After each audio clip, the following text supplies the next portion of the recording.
জনাব ভূঁইয়া, আমি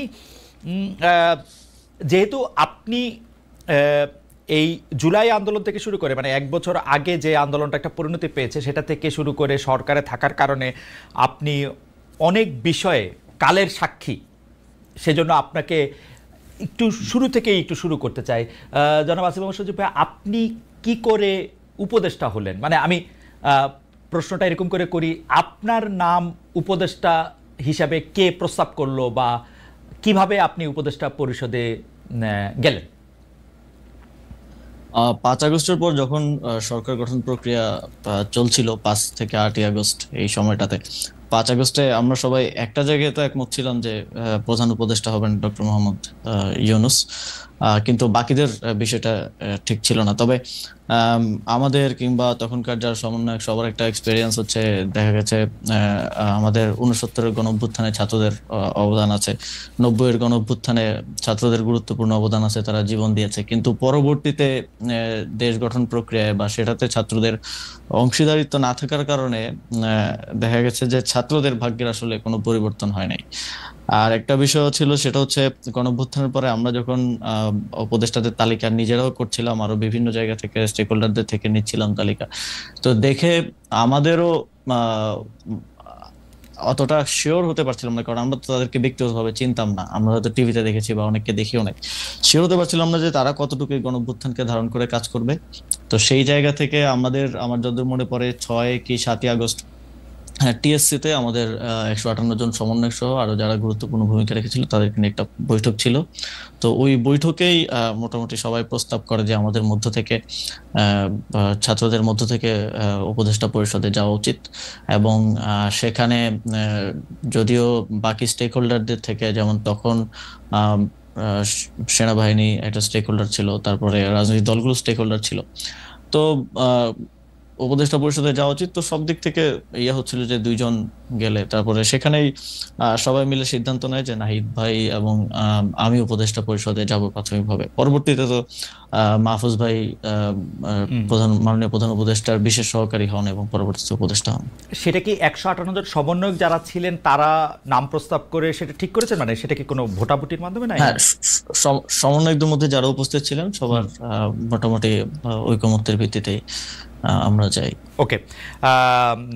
উপদেষ্টাদের তালিকার কথা আপনি বলছিলেন, সেই উপদেষ্টাদের তালিকা কার কার কাছ থেকে আসছিল? আপনারা মানে এই কারা উপদেষ্টা হবেন সেই সিদ্ধান্ত কি আপনারাই নিচ্ছিলেন? মানে যারা না, আমরা আমরা একটা প্রক্রিয়ার মধ্য দিয়ে গিয়েছি। সে সময়টায় আমরা একটা লিয়াজো কমিটি করছি, আপনি যদি মনে করতে পারেন। জি। ওই সেটার লিড দিচ্ছিলেন আমাদের বর্তমান উপদেষ্টা মাহফুজ আলম এবং আরো 4-5 জন যারা বিভিন্ন সোসাইটির বিভিন্ন সেক্টরের সাথে বিভিন্নভাবে সম্পৃক্ত, ছাত্রদের মধ্য থেকেই। তো ওনারা মিলেই বিভিন্ন স্টেক হোল্ডারদের সাথে, যেমন বিএনপির সাথে আলোচনা হয়েছে উপদেষ্টা পরিষদ নিয়ে। আমাদের মাননীয় প্রধান উপদেষ্টা ডক্টর মোহাম্মদ ইউনূস স্যার একটা লিস্ট পাঠিয়েছিলেন আমাদের কাছে, সেখান থেকে ইনক্লুড হয়েছে, স্যার নিজে অনেককে ইনক্লুড করেছেন। তো সবকিছু মিলিয়ে একটা উপদেষ্টা পরিষদ প্রাথমিকভাবে গঠিত হয়েছিল। পরবর্তীতে বিভিন্ন সময় সেটা আরো বর্ধিত হয়েছে।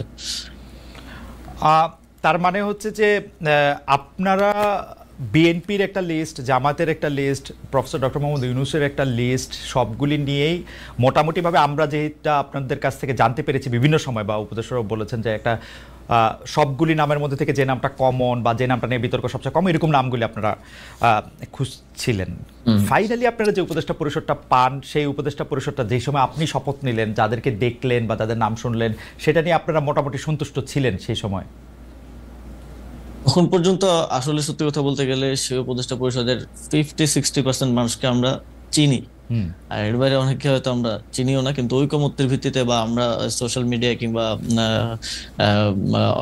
গুগল ঘেটে দেখেছি যে তাদের প্রোফাইল কিরকম। যেমন এমনও অনেকের নাম আসছে যাদের প্রোফাইল বা ব্যাকগ্রাউন্ড একটু প্রবলেমেটিক, তো আমরা বিভিন্ন জন থেকে খোঁজ নিয়ে তাদের নাম বাদও দিতে হয়েছে। আবার এমন নাম আসছে যেটা হয়তো বিএনপির পছন্দ হয়নি বা এর খুবই রিজিড পজিশন ছিল, সেটাও বাদ দেওয়া হয়েছে।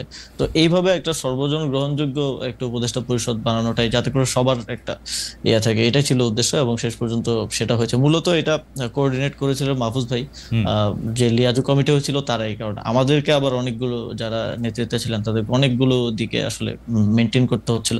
তো আমরা দেখেছি, আমরা অবগত ছিলাম, বাট পুরো জিনিসটা প্রক্রিয়াটা মাহফুজ ভাই সহ ইয়ে করেছিলেন। ওকে, একটু মানে যেহেতু ওইখান থেকে শুরু করলাম, একটু আর্মেনিয়া কথা বলি। আপনি জানেন যে আওয়ামী লীগের যারা আছেন তারা সবাই মনে করেন, অনেকেই মনে করেন যে এটা আপনাদের ক্রেডিট না। না, আওয়ামী লীগের সবাই মনে করেন মোটামুটি এটা আপনাদের ক্রেডিট না, দেশের লোকজন কোনো আন্দোলনের মধ্যে কোনো অংশগ্রহণ করে না, এটা দেশি বিদেশি ষড়যন্ত্র এক। আর দ্বিতীয় হচ্ছে সেনাবাহিনী বন্দুকের নল উল্টা দিকে ঘুরিয়ে দিয়েছিল বলে তাদের পতন হওয়া সম্ভব হয়েছে। এবং বিশেষ করে সেনাপ্রধানকে তারা দায়ী করেন যে সেনাপ্রধানের বেইমানির কারণেই, কোট আনকোট বেইমানির কারণেই আসলে তাকে দেশ ছেড়ে চলে যেতে হয়েছে বা আওয়ামী লীগ সরকারের পতন হয়েছে। কিন্তু সেই সেনা প্রধানের ব্যাপারে আপনার বক্তব্য, যেমন আপনি বলেছিলেন যে বুকে পাথর জমা রেখে তিনি ডক্টর মোহাম্মদ ইউনূসকে আসতে বলেছিলেন, বা সেনাপ্রধান ওয়াকার সাহেবকে সরানোর ক্ষেত্রে আপনাদের সাবেক সহযোদ্ধা বর্তমানে এনসিপির নেতা জনাব হাসনাত আবদুল্লাহর কিছু কথা, সেই সবগুলি বিষয় আপনার সাথে সেনাবাহিনীর সম্পর্ক বা সরকারের সাথে সেনাবাহিনীর সম্পর্ক খারাপ করেছে কিনা, বা সরকারের সাথে সেনাবাহিনীর সম্পর্ক আলাদা কোনো কিছু কিনা, নাকি সেনাবাহিনী একটা ডিসিপ্লিন, মানে এটা একটু আপনার কাছে একটু জানতে চাই। বিশেষ করে আপনার বক্তব্যের পরে এটা এরকম মনে হয়েছে কিনা ডক্টর মোহাম্মদ ইউনূস হয়তো সেনাপ্রধানকে এখন থেকে খারাপ ভাবতে শুরু করলেন যে উনি যেহেতু আমাকে চানই নাই তাহলে আমিও ওনাকে চাই না, ব্যাপারটা এরকম হয়েছে কিনা? সেনাবাহিনীর সাথে সরকারের কিংবা আমাদের তো কোনো বিরোধ নেই সেনাবাহিনীর সাথে, বরং আমরা মনে করি যে 5ই আগস্টের এবং এর পূর্ববর্তী গণঅভ্যুত্থানের সময়টাতে জুনিয়র অফিসার সহ যারা আছেন তাদের একটা চাপ ছিল যে তারা কোনোভাবেই গুলি করবেন না। সেটা বিভিন্ন মাধ্যমে আমরা দেখেছি, দরবার হলের মিটিং এর ইনফরমেশন লিক হয়েছে, সেখানে আমরা দেখেছি। তো তাদের এই অবদানকে অবশ্যই আমরা স্বীকার করি। তবে কিছু একটা জায়গায় আমার মনে হয় যে জায়গাটায় কনফ্লিক্ট সেটা হচ্ছে আওয়ামী লীগের প্রশ্নে, যেটা আমাদের যেই সরকার গঠনের উদ্দেশ্যে 6 তারিখ বঙ্গভবনে যে বৈঠক হয় 3 বাহিনী প্রধান এবং রাষ্ট্রপতির সাথে, সে সময়কার আমি আগে একটু বলে নিই, কারণ এর আগে যখন কথা বলছি সবাই অনেকে বলতেছিল যে আমার শপথ ভঙ্গ হয়েছে। আমার শপথ গ্রহণ হয়েছে 8ই আগস্ট। 8ই আগস্টের পূর্বের যে কোনো সময়কার বক্তব্য আমার শপথের মধ্যে ইনক্লুডেড হবে না। 8ই আগস্টের পরবর্তী যদি কোনো আমি রাষ্ট্রীয় গোপন তথ্য পাবলিক করি তার সেক্ষেত্রে আমার শপথ ভঙ্গ হতে পারে। তো গোপনীয়তা শপথ ভঙ্গ হওয়ার বিষয়টা অনেকে বলেছে। তো সেই মিটিংটা ছিল 6 আগস্ট, সরকার গঠন প্রক্রিয়া আমরা যখন ইয়াতে আলোচনা করি। তো সেখানেই এটা আমি আমার আগের বক্তব্য বলেছি যে সেখানে এই কথাটা এসেছিল যে সেনাপ্রধান বলেছিলেন যে দেশের 30-40% মানুষ তো আওয়ামী লীগকে সাপোর্ট করে। তো যে অন্তর্বর্তীকালীন সরকার আসবে সেটার তো সবার কাছে গ্রহণযোগ্য হইতে হবে। তো আওয়ামী লীগের সেই 30-40% মানুষ তো ডক্টর মোহাম্মদ ইউনূসকে হেট করেন। তো এটা নিয়ে আমাদের 3-4 ঘন্টার মতো প্রায় এই টপিক সহ আরো প্রাসঙ্গিক অন্যান্য টপিক ছিল, বাট এটাই ছিল মূল টপিক। 4 ঘন্টার মতো সম্ভবত বৈঠক হয়েছিল। সেখানে আমরা 4 জন ছিলাম। বাইরে ছিলেন তখন আসিফ নজরুল স্যার ছিলেন, তানজিমউদ্দিন স্যার ছিলেন ঢাকা বিশ্ববিদ্যালয়ের, আরো সমন্বয়করা ছিলেন। ভেতরে আমরা 4 জন ছিলাম, আমি, নাসিরউদ্দিন পাটোয়ারি ভাই, মাহফুজ আলম ভাই আর নাহিদ ইসলাম। তো তখন মূল আলোচনার বিষয়বস্তু ছিল এটাই। এবং আমি তো আমার আগের সাক্ষাৎকারে বলেছি যে, এবং আমি এটা নিজের থেকে বানিয়ে বলি নাই যে বুকে পাথর চাপা দিয়ে মেনে নিলাম, এটা আমি ওনার বক্তব্যকে কোট করেছি। সো এবং এই বিষয়ে আমার জানা মতে কোনো রিবাটাল বা এরকম কিছু তো আসে নাই। তো সেই জায়গা থেকে আমার জায়গা থেকে আমার মনে হয়েছে যে আওয়ামী লীগের প্রতি সিম্প্যাথি থাকাটা এবং আওয়ামী লীগকে ফিরে আনার কিংবা নানা, যেমন এখন একটা কথা শুনতে পাওয়া যায় যে জাতীয় পার্টিকে প্রধান বিরোধী দল করার জন্য একটা তোড়জোড় চলতেছে। এই যে মেকানিজম করে যে মানুষের ম্যান্ডেট কে ইয়ে করা, ম্যানিপুলেট করার একটা প্রক্রিয়া। এবং এই যে আমি যতদূর জানি যে যারা ডামি এমপি ছিল, তারপর আওয়ামী লীগের যারা সাপোজ যাদের ইমেজ অতটা খারাপ না, তাদেরকে জাতীয় পার্টি থেকে ইলেকশন করানোর একটা পরিকল্পনা চলছে। এই ধরনের উদ্যোগ বা এই ধরনের বিষয়গুলোর কারণেই কিন্তু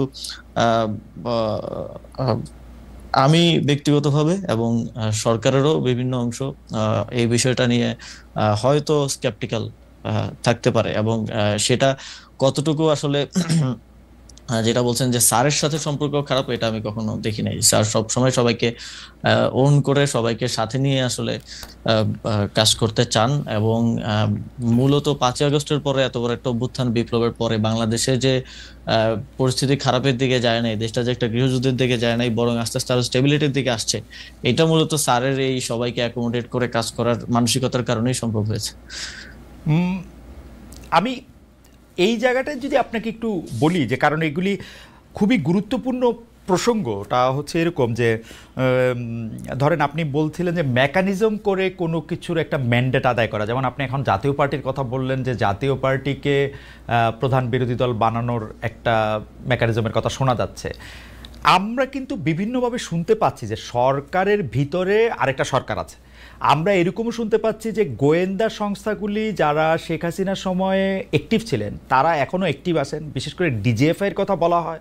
কিন্তু আমরা তো দেখি ডিজিএফআই তো সরকার প্রধানকে রিপোর্ট করে, সেনা প্রধানকে না।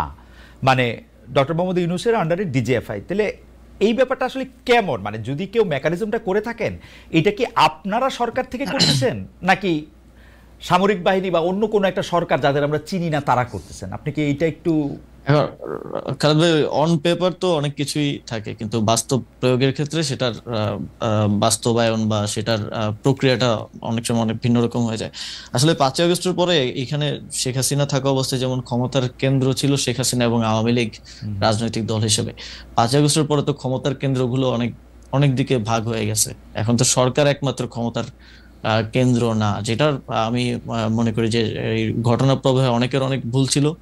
এবং সেই ভুলগুলোর জন্যই দেখা গেছে যে এই ক্ষমতার এই কেন্দ্র বিভাজিত হয়েছে। রাজনৈতিক দলগুলো একটা এখন ক্ষমতার কেন্দ্রে আছে, কারণ হচ্ছে সরকারের যে কোনো পলিসি ডিসিশন, বিগ ডিসিশন রাজনৈতিক দলগুলোকে ছাড়া নেওয়া যাচ্ছে না, তাদের সাথে বোঝাপড়ার ভিত্তিতে, ঐকমত্যের ভিত্তিতে নিতে হচ্ছে। এখানে মিলিটারি একটা ক্ষমতার কেন্দ্র হয়ে উঠেছে 5ই আগস্টের পরে, যেটা 5ই আগস্টে আমাদের রাজনৈতিক দলগুলো সেই ম্যান্ডেটটা ক্যান্টনমেন্টে গিয়ে দিয়েছেন বলে আমি মনে করি। এবং এই এই কমপ্লেক্স সিচুয়েশনের কারণে, যে এই যে অন পেপার যেরকম আছে যে ডিজিএফআই প্রধান উপদেষ্টাকে রিপোর্ট করবে, কিংবা যেটা যেভাবে চলা উচিত অন পেপার সেটা সেভাবে তার আসলে চলছে না। তো এই সবকিছু মিলে সরকারের ভিতরে, একটা সরকার না, সরকারের ভিতরে এটা সব সরকারের ভিতরেই থাকে, নানা ধরনের মানুষ থাকে। একটা পলিটিক্যাল গভর্নমেন্ট আসলেও তো আমরা বলি যে এখানে ভারতপন্থীরা আছে, এখানে পাকিস্তানপন্থীরা আছে, এখানে অমুক হচ্ছে আমেরিকাপন্থী। তো এই সরকারটা তো আসলে কোনো ইউনিফাইড জিনিস না, এটা তো এক জায়গা থেকে আসে নাই। এই সরকারের যদি 20 জন লোক থেকে 20 জন লোক 20টা জায়গা থেকে আসছে, তো সেই জায়গা থেকে ওই ক্ষমতার কেন্দ্রটা আসলে এক জায়গায় নাই, সেটা বিভিন্ন ইয়া থেকে মোবিলাইজ হয়। তো অন পেপার যেটা যেভাবে আছে সেটা সেভাবে চলা একটু মুশকিল এই সময়ে। আহ, আমার মনে হয় যে আপনি অনেকগুলি গুরুত্বপূর্ণ বিষয়ে আসলে যতটুকু আপনার পক্ষে বলা সম্ভব একটি সাংবিধানিক পদের থেকে সেরকমই আপনি বলছেন। কিন্তু আমাদের জন্য যদি একটু আপনি পরিষ্কার করতেন, যেমন রাজনৈতিক দলগুলোকে এখন আপনি ক্ষমতার কেন্দ্র বলতেছেন সরকার অনেকগুলি সিদ্ধান্ত আসলে রাজনৈতিক দলগুলোর বাইরে নিতে পারছে না, সেনাবাহিনীকেও আপনি একটা ক্ষমতার কেন্দ্র বলছেন। আমরা কি এরকম বলতে পারি যেরকম আমরা আসলে, মানে আমার কানে যেরকম করে কথা আসে সেটা হচ্ছে যে এখন বাংলাদেশ সরকারের, অর্থাৎ আপনাদের সকল সিদ্ধান্ত নিয়ন্ত্রণ করছে বিএনপি? আমরা কি এরকমভাবে বলতে পারি যে আসলে জেনারেল ওয়াকারের পদপদবীর দিক দিয়ে তিনি আপনাদের সরকারকে রিপোর্ট করার কথা থাকলেও কাগজে কলমে অনেক ক্ষেত্রে তিনি একটি পক্ষ হয়েছেন? আপনি কি এরকমটাই বলছেন? বা আপনি যদি এই ব্যাপারটা আরেকটু ব্যাখ্যা করতেন যে রাজনৈতিক দল বলতে কি শুধু আপনি বিএনপিকে বোঝাচ্ছেন নাকি জামাত বা এনসিপিকেও বোঝাচ্ছেন? ক্ষমতার কেন্দ্র সামরিকায়ন বলতে কি আপনি জেনারেল ওয়াকারকে বোঝাচ্ছেন নাকি জেনারেল ওয়াকারেরও আয়ত্তের বাইরে এরকম কোনো কিছুর কথা আপনি বলছেন, কোনো বাইরের রাষ্ট্রের? না, আমি আমি আমি এখানকার মানে ক্ষমতার কেন্দ্র বলতে নির্দিষ্ট রাজনৈতিক দল না বলে আমি এখানে পলিটিক্যাল স্টাবলিশমেন্ট যেটা আছে, স্টাবলিশমেন্ট আকারে এখানে বলি। যেমন মনে করেন যে যদি উদাহরণ দেই যে স্থানীয় সরকার নির্বাচন, আমি তো স্থানীয় সরকার মন্ত্রণালয়ের দায়িত্বে। স্থানীয় সরকার নির্বাচনের সিদ্ধান্ত তো আমি নিতে পারি নাই, আমি না শুধু আমার সরকারও নিতে পারে নাই, কারণ এখানে রাজনৈতিক দলগুলোর এখন ঐকমত্য কমিশনে যে আলোচনা হয়েছে, সেখানে স্থানীয় সরকার নির্বাচন নিয়ে যে আলোচনা হয়েছে, সেখানে আমার জানা মতে বিএনপি এবং তাদের কয়েকটা সহযোগী দল ছাড়া বাকি সবাই স্থানীয় সরকার নির্বাচনের বিষয়ে একমত ছিল, এবং আমিও চেষ্টা করেছি যে অন্ততপক্ষে, কারণ দিন শেষে নাগরিক সেবা থেকে শুরু করে উন্নয়ন কার্যক্রম যে ব্যাহত হচ্ছে, এবং মানুষ যে প্রতিনিয়ত তার একটা আইডি কার্ড বানাইতে গেলে বা একটা জন্ম নিবন্ধন, মৃত্যু নিবন্ধন, ওয়ারিশ সনদ, এই প্রত্যেকটা কাজ তো লোকাল গভর্নমেন্টে থেকে হয়, এগুলোতে যে ব্যাহত হচ্ছে, এটার দায়টা তো আমার উপরে আসে যেহেতু আমি দায়িত্বে আছি। তো কিন্তু যখন সিদ্ধান্ত গ্রহণ প্রক্রিয়া এটা চলে যায়, তখন তো এটা বিভিন্ন এই যে ক্ষমতার যে কেন্দ্রগুলোর কথা আমি বললাম, সেখানে তো গিয়ে হচ্ছে আটকে যাচ্ছে। তো এখানে আমি কোনো নির্দিষ্ট দলের কথা না বলে পলিটিক্যাল স্টাবলিশমেন্টের কথা বলি, এবং কোনো নির্দিষ্ট ব্যক্তির কথা না বলে মিলিটারি স্টাবলিশমেন্টের কথা বলি, যেটা গত 15 বছরে 16 বছরে তৈরি করে যাওয়া হয়েছে। এবং আমি মনে করি যে শুধু এই সরকার না, এই সরকার তো অপেক্ষাকৃত একটা দুর্বল সরকার হিসেবে পরিচিত, এই সরকার না, যে পরবর্তী পলিটিক্যাল গভর্নমেন্ট আসলো, তাদের এই যে আওয়ামী যে স্টাবলিশমেন্ট বিভিন্ন জায়গায় রয়ে গেছে, এইটার জন্য ভুগতে হবে একটা দীর্ঘ সময়, তাদেরকেও ভুগতে হবে, এবং এইটা সেটেল করাটা খুবই টাফ জব হবে পরবর্তী যে কোনো সরকারের জন্য।